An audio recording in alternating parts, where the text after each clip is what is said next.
right, it's time for the Mark Taylor Show. I'm Mark Taylor. And this week's guest is Kathy Clark from Penfield. The subject tonight is on suicide, the stigma of suicide, and unfortunately, Kathy's life has been touched by suicide. But I want to thank you for coming on, Kathy. Thanks for having me, Mark. Yes. So I guess we'll go back a couple of years ago. When was your son's death? May 9th of 2013. Okay, so we got almost 2 years now. Almost 2 years. And how old was he at the time? Connor was 16. Wow. Okay.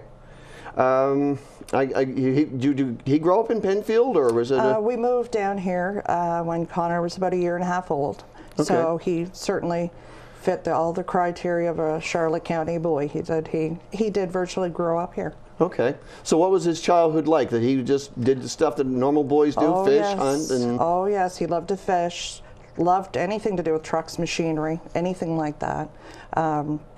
Could drive anything, could fix anything. Oh wow, okay. Just he was a handyman. Oh yes, yes. Okay, so I guess you and I had talked a little bit before that we come on the air, and it's a different world now than when you and I were growing up. It certainly is. You know, everything is out in the open now. Everybody knows everything.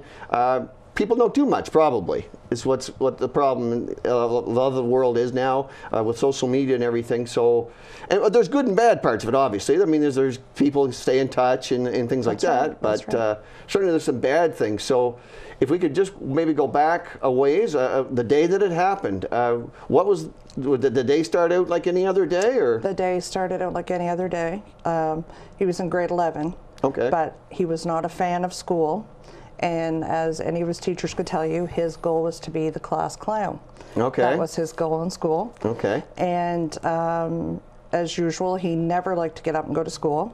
So I had been bugging him to get up, and he hadn't been feeling well. So I told him he could stay home. So he got up after a while, and I'd asked him if he wanted something to eat. He told me no, he didn't. He came in and he said, I'm going up to Sheldon's, Mom. That's a friend of his, is it? Yeah, okay. Sheldon, and just like family, Sheldon is. Okay. And he said, I'm going up there. He said, the birds are around trying to get the fish. So he said, I'm going up to help him. And of course, we went through the usual. Sheldon operates a trout farm, right? Yeah, or like an inland one, yep. Yeah. Okay. And he said, I said, well, that's pretty good, you know. I said, you didn't want to go to school, but you can go up to Sheldon's. And so he said, yep. So they would fire guns off to scare the birds away. Okay. And he was fully trained. He had his hunter safety course. He had gone through trapping. He had been trapping since he was 12 years old with his stepfather. And so it was nothing new. It was nothing out of the ordinary for him to go and get the gun to go scare the birds off. So he grabbed a handful of candy. He walked by me, and he went out, and I hollered to him and asked him if he could get the mail for me before he went to Sheldon's. You were getting ready to go to work? No, I was at my off time, so I was just sitting in the chair, and so he said he would, and I said, well, don't be too long because I have some errands to run.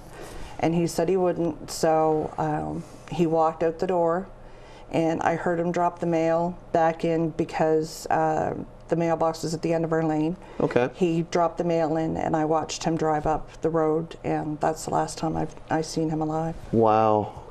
So I guess, how did you find out that it had happened? I kept calling his phone to see why he wasn't back home, and so I figured, you know, that little monkey's taken my Jeep and he's gone someplace he shouldn't have or whatever. Right. So I thought, I'm going to fix him, and I'm going to go up to Sheldon's, and I'm going to see if he's there. Okay. So I walked through the gravel pit and across the road and way down in behind Sheldon's, and I looked and I could see my Jeep sitting down by the back pond where he was going. And so I thought, I'm going to fix you. If the keys are in it, I'm just going to take it and you can walk home like I did. Right. So I got up closer to my Jeep, and I saw a piece of paper stuck in the window, but it was slumped over. It was on the inside. Okay. And I looked in, and I saw his wallet, his cell phone, and I saw another page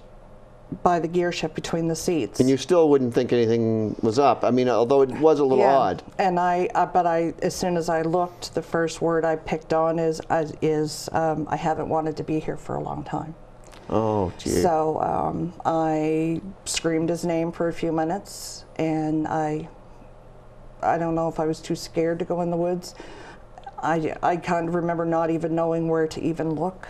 Okay. Because he knew the woods like the back of his hand. Right. And you didn't. I didn't. And not unless he dragged me out through the woods in the middle of the night to get something. Right. But then I grabbed my phone and I called for Sheldon, and Sheldon couldn't answer his phone right then. So I just hung up and I called 911. And I know they have to ask all the questions, like everything, but at the same time, as a parent, you're so frustrated because you just want that help then. I guess now if you look back on it, then it probably, they were doing their job. Doing their job. But unfortunately at the time, time wasn't on your side. And she said, you know, like, read me the note. So I'm reading the note while Sheldon came down over the hill. And I said to him, I said, I think Connor's done something to himself. And so Sheldon walked over in front, and by then they had put through to the police, and Horace Young heard it, who was a friend of the family, and he come barreling down behind Sheldon's, and he went in the woods, and he found Connor. He wasn't far, and he checked to make sure he was gone, and so then he came out, and I had called Connor's stepfather, who came in off the water, and he came down, and my friend Marcia and her son Clifford and his girlfriend Savannah, and then my best friend Wendy and Jeff and their son came. Oh gosh. And my friend Wendy Ingalls from Graham and Ann, and the cops and the ambulance came. Everybody landed there, right? And amazing. That's the one thing I'm so blessed with, is that I have such amazing family and friends for support, and a great work family. Yep. And Connor had amazing friends. Okay. You know. Yeah, and you found out after the fact even more so, right? I mean, you knew he was probably popular, and but you probably didn't even have an inkling of how. Oh no, like I remember the police all coming, and I remember. I imagine a lot of this is a blur, right? Actually, I can go from it. Oh, okay. You can recall it. Okay. I thought maybe things were happening so fast that you couldn't keep up, but okay. I begged them to let me see him, and they wouldn't. Okay. And Burton Hall, I think, was the coroner. Yes. Yep. So he came over and he told me, and the head RCMP officer was there, and they were all amazing, you know, through the whole thing. And so my friends just sat there with him, and Freddie and the lady from the funeral home came, and they took him by. And I didn't want to leave. No, that's, you know, I called Connor's biological father and my sister. Right. And to tell them, and my ex's parents. And I remember just sitting there, I didn't want to leave. No, okay. I just wanted to stay there. So it's the emotions that come afterward. I don't know. Guilt, anger. What are all the above? You have all of it. All of it. You have all of it. You know, I've gone through everything. I have an amazing faith in God, and you know, I was mad at God. Yep. Why would He allow it? And I was mad at Connor's stepfather for teaching him a love of hunting and trapping, and I was mad at Connor, maybe. Were you mad at? Yeah. Why did he do this? Why, you know, I loved you so much, and then I went through everything, like being mad at myself. His biological father was just that. A biological father. He was not an involved father. And he wasn't involved in the upbringing or anything? No, no. And so with, you know, I just had everything. I went through the guilt where I said, if I'd have been a better mother, you know, if I'd have done this, if I'd have done that, if I'd have made different choices. I think a lot of people go through that, even if it's a car accident or something. You said, you know, if I would have maybe drove them home, or if I would have did this, I would have did that. Yeah. But if you're talking about your belief in God, if you believe in fate, and things are going to happen, could you have done anything? You know, was there signs? I guess. All of Connor's signs could have been explained. There's severe depression on his father's side of the family, schizophrenia and severe depression. And I always kept an eye on him because of that. Right. But teenagers are different now than when we were teenagers. Yeah, exactly. Yep, you know, yep. and like they had their little outgoing social lives and whatever else, and social media being involved with everybody. Right. And he slept more, but he inherited a disease from me called Renault syndrome, okay, which would cause his oxygen levels to go down, and he smoked, which caused him to go down further. Okay. And he was such an active child. He always helped me in any project I was involved in with any of my committees. He bought his own four-wheeler. He had jobs. He still went to school. He had tons of friends. It didn't matter money, stature, whatever. Right. He had friends, and he was always Connor. Yep. You had to listen to the old country music. Okay. He loved that. And the classic stuff. Yes, sir. Okay. Yeah. And the Beverly Hillbillies. Clifford could tell you stories about that. Okay. And Marcia. He loved all of that stuff. Okay. And he could sing like old songs from forever. Was he musical? Could he play any instruments or anything like that? But he just loved it. He loved it. Okay. My parents were older. Right. And they always listened to like Charlie Pride, things like that. Yep. So he grew up, and Sheldon, of course, listened to it. Okay. So he could sing songs. You know, he knew songs that a lot of older people. Yeah. Okay. And Sheldon. He was old beyond his years then, I guess. Like Sheldon would say, he was an old soul in a young body. Okay. He was. Right. Do you think there was something that you could have done, I guess, if you look back on it now? I know it's easy to look back and play Monday morning quarterback and say, well, if I would have did this, I would have did that. Is there signs that maybe you thought, no, they're easy to see them now? You think, I missed that one. I could have did that. Is there something like you think you could have done, or is it just going to happen no matter what? I guess if we talk about the fate, it's I'm not sure. Like I've always told Connor, I was always very open with Connor. He knew about the mental illness on his father's side of the family, the whole 9 yards. We always talked about that. I always told him if there's anything he needed to talk about. He just had his first serious girlfriend. Okay. And they had broken up about maybe 4 days to a week before this happened. Okay. And when that happened, I had said to him, his nickname was Bubba. He's been called that since he was 2. Okay. And I said, Bubba, are you okay? You know, you and her broken up, you know, you were pretty serious. And you've gone through this yourself, yes. so I mean, and you know what that's like. Yeah, even when you were young, you had boyfriends, and they come and go. They do. And I said to him, I said, do you feel okay? You know, are you upset? Do you want to talk? Do you want me to make an appointment with you to talk to somebody, anything like that? He said, I'm all right, Mom. He said, it's just a girl. He said, that's all it is. Right. And she had a hard time. A lot of his friends gave her a hard time. Something happened that he broke up with her. And right. A lot of his friends gave her a hard time. They blamed her. Okay. And I came to realizations because I had to survive this, right. and to get through this, and because I'm a practical person, I guess. But I don't believe that I've been around like mental health and stuff for quite a while. I don't believe that one thing pushed him over. I think that might have pushed him over the edge, possibly. Right. But there's things that happen the whole way through your life, right. you know, yep. that would build up. Oh, and yeah. So, and it took me almost a year, you know, I withdrew for a while. I knew from the get-go that I would always be vocal on this subject, and I will till I have no breath left in me. I will be vocal. Well, I'm really glad you're here tonight, that's for sure. And this is Suicide Prevention Month, actually. February is. Perfect then. It is. Yeah. So do you have, I mean, I guess you talk about kids blaming the girlfriend, which is normal, I think, for teenagers. It's normal for humans to want somebody to blame. You can put the blame on. My sister is still very traumatized by it. She is still looking for the why right. factor that we will not ever know.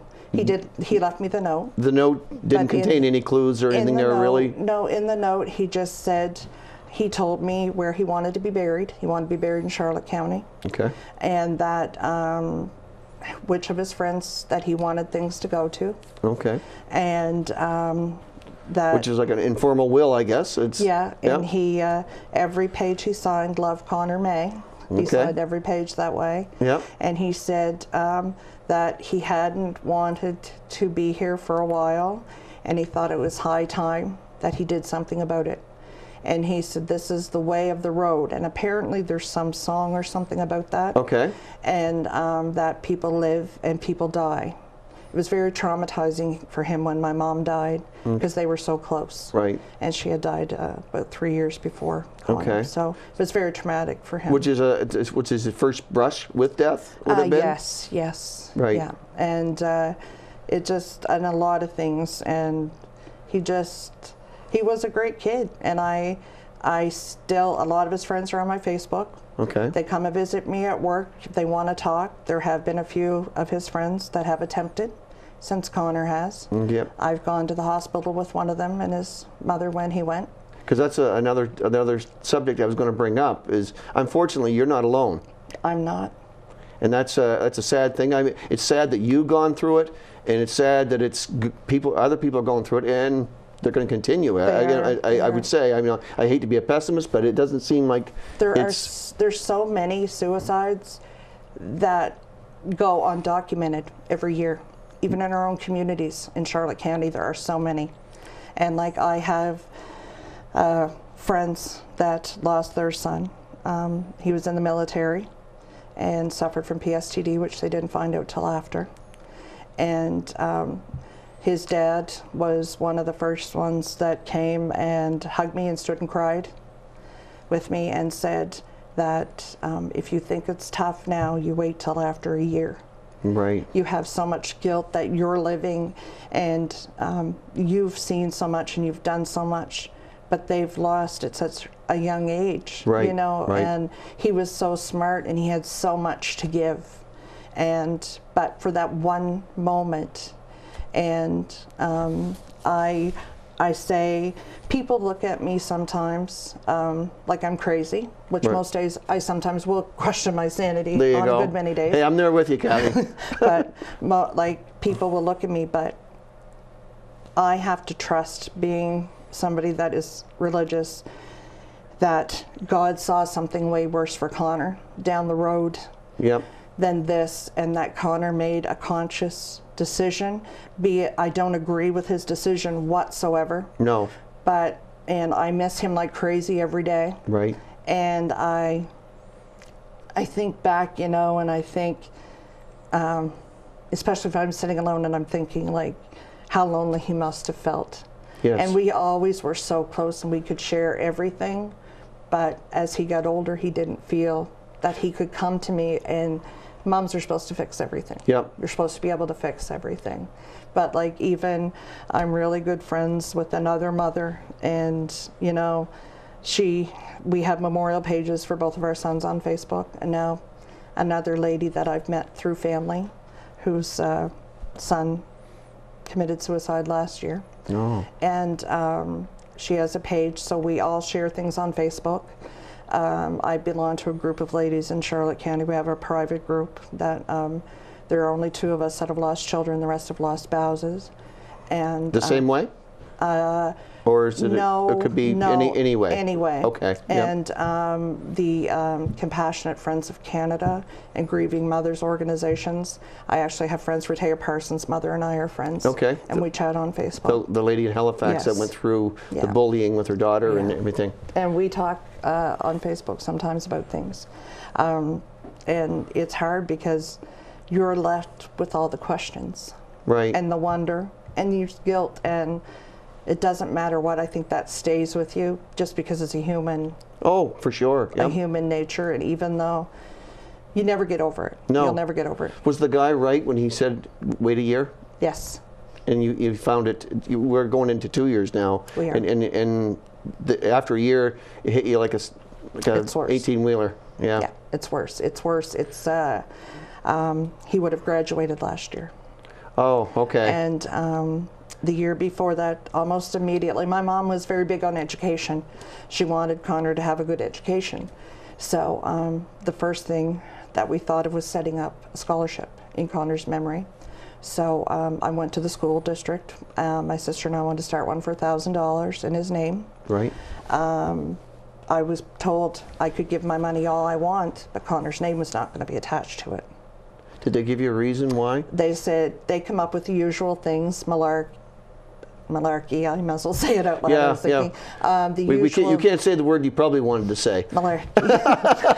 Because we're on TV, yes. But I know what word you were probably going to use. They come up as all rhetoric, I guess, you know, okay. Everything is written in stone, but you know what? It's not written in stone. There's nothing about suicide that's written in stone or mental health. Everybody that's experienced it has a different experience as well. And she talked about contagion, the psychologist and whatever, and that 5% says that contagion can happen.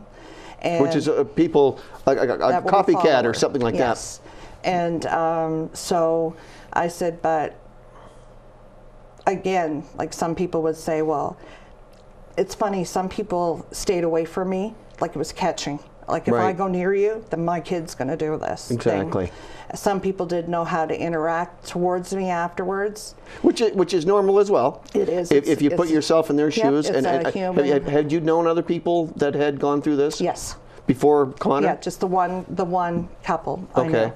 And so you know how that would feel, I guess. Yes, and so I just said to them, you know what? I'm still Kathy at the end of the day. Exactly. And don't focus, I tell all of his friends, don't focus on that one day and that one decision he made. Right. Focus on his life and what he did and what a great help he was to people. Yep. And what a good friend he was to you. Like, focus on those things. Yeah, the positive. Yes, bring the positive out of it. And don't let the negative drag you down. And I said, you know, just like with the school district, we ended up going to the education minister. Jody Carr was the minister then. Right. We ended up going to him to get Connor's name attached to a scholarship. And this is, you're trying to get this done before the school year's over, and you're running against the clock, right? Yes. Which is not a good thing to be doing. No. And if you got to go to the top, well, they say you got to go to the head of the brook, get a good drink of water. So, did you finally get some resolution to this? Oh, I did. He called 3 days before graduation to say we had it. And the principal had called me, and he was still kind of trying to talk me out of it, even though I already knew because I already had the call in. Exactly. And so then I had already made a decision. I had called Vern Faulkner from the Courier. Okay, yes. To ask his opinion on what he thought. And that's when Vern had decided to do the story on suicide. Which I saw. It was the front page. Yes, and I didn't know it was going to be front page. He called me and told me after that it was. And he actually messaged me, I think it was towards the summer, and that story won second place nationally for our circulation. Okay. And a story, so that means it was a fascinating story, and I guess, you know, and you told your story, as you are telling it here today. And you know, unfortunately, you say you're going to tell it until you can't talk. I am, because nobody's perfect. No. We all forget about when we were kids. Yep. And we have such high expectations for our kids. And sometimes what we want gets put on our children. Right. And you can't let them run willy-nilly. There will be good many a kid that will tell you that I was out chasing Connor on a four-wheeler with my housecoat blowing in the wind if he was past his curfew. They will tell you that. Yeah. But just, you can't let them run willy-nilly, but we weren't given children to be their best friend. No. And you can't be scared of your kids. You can't be scared to say to them, you know what? This is how it's going to be. Yeah. You know, this is how it's going to be. And you know what? It might not make a change, but I just find it's so disheartening to me.